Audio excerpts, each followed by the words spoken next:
Polavaram Nallamala Sagar project petition పై విచారణ వాయిదా వేసింది సుప్రీంకోర్టు. ప్రభుత్వం దాఖలు చేసిన పిటిషన్ పై విచారణ జరిపిన సీజే ధర్మాసనం వచ్చే సోమవారానికి వాయిదా వేసింది. పిటిషన్ పై సుదీర్ఘంగా వాదనలు విన్న సీజే ధర్మాసనం ఈ నిర్ణయం తీసుకుంది.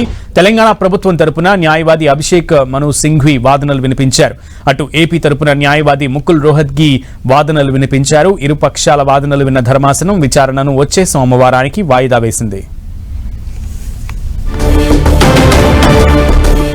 పోలవరం నల్లమల సాగర్ ప్రాజెక్ట్ పిటిషన్ పై విచారణ సుప్రీంకోర్టు ధర్మాసనం వాయిదా వేసింది. ప్రభుత్వం దాఖలు చేసిన పిటిషన్ పై విచారణ జరిపిన సీజే ధర్మాసనం వచ్చే సోమవారానికి వాయిదా వేసింది. పిటిషన్ పై సుదీర్ఘంగా వాదనలు విన్న సీజే ధర్మాసనం ఈ నిర్ణయం తీసుకుంది. తెలంగాణ ప్రభుత్వం తరపున న్యాయవాది అభిషేక్ సింఘ్వి వాదనలు వినిపించారు. అటు ఏపీ తరపున న్యాయవాది ముకుల్ రోహత్కి వాదనలు వినిపించారు. ఇరుపక్షాల వాదనలు విన్న ధర్మాసనం విచారణను వచ్చే సోమవారానికి వాయిదా వేసింది. మరింత సమాచారం మా ప్రతినిధి గోపిని అడిగి తెలుసుకుందాం. గోపి, పోలవరం బనకచెర్ల ప్రాజెక్టుకు సంబంధించి ఈరోజు సుప్రీంకోర్టులో సుదీర్ఘ వాదనలు కొనసాగాయి. ఇటు సిజేఐ కూడా ఈ సందర్భంగా కొన్ని ఆసక్తికర కామెంట్స్ కూడా చేయడం జరిగింది. ఇటు కేంద్ర ప్రభుత్వమే దీనికి జాతీయ హోదా కల్పించింది. జాతీయ హోదా కలిగిన ప్రాజెక్టు పైన సివిల్ సూట్స్లో తమకు దాన్ని వెంటనే నిలుపుదల చేసే అధికారం ఉందా అంటూ కూడా ఒక సందర్భంగా సిజేఐ ప్రస్తావించడం జరిగింది. అదేవిధంగా ఈ యొక్క చట్టవిరుద్ధంగా ఈ యొక్క ప్రాజెక్టు నిర్మిస్తున్నారన్నదే మీ యొక్క వాదన అనేది కూడా ఆ సందర్భంగా కూడా అడగడం జరిగింది.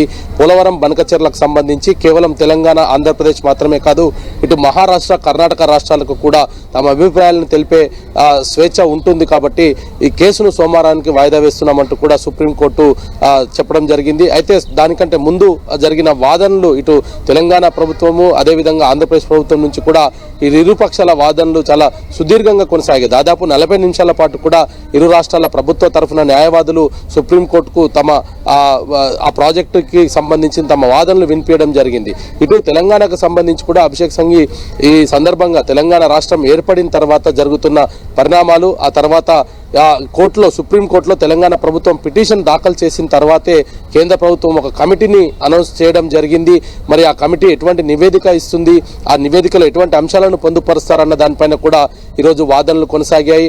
ఒకవైపు పోలవరం బనకచెర్ల ప్రాజెక్టు నిర్మాణానికి సంబంధించిన వాదనలతో పాటు నల్లచెర్ల సంబంధించిన ప్రాజెక్ట్, పోలవరంలో ఏదైతే సముద్రంలో కలిసే నీటిని తిరిగి కృష్ణాలో కలిపేందుకు రాష్ట్ర ప్రాజెక్టు, మరొక ప్రాజెక్ట్ ఇది పోలవరం బనకచెర్లతో పాటు ఈ ప్రాజెక్టుకి జాతీయ హోదా లేదు, కేంద్ర ప్రభుత్వానికి దీనికి సంబంధం లేదు, రాష్ట్ర ప్రభుత్వమే ఈ యొక్క నల్లచెర్లకు సంబంధించిన ప్రాజెక్టుని నిర్మిస్తున్నాం అనేది కూడా ఆంధ్రప్రదేశ్ తరఫున న్యాయవాది చెప్పడం జరిగింది. సో ఇటు పోలవరం బనకచెర్ల ప్రాజెక్టు ద్వారా తెలంగాణకు ఎటువంటి అన్యాయం జరుగుతుందన్న దానిపైన కూడా తెలంగాణ ప్రభుత్వం సంబంధించిన అంశాలన్నింటినీ కూడా సుప్రీంకోర్టు ముందుకు ఉంచడం జరిగింది.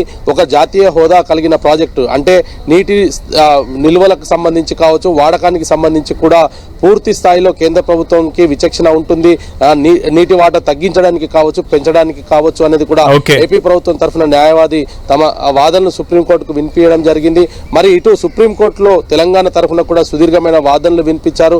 మరి ఇరు వాదనలు విన్న తర్వాత సోమవారానికి కేసు వాయిదా పడింది. Sunil. Okay Gopi, thank you.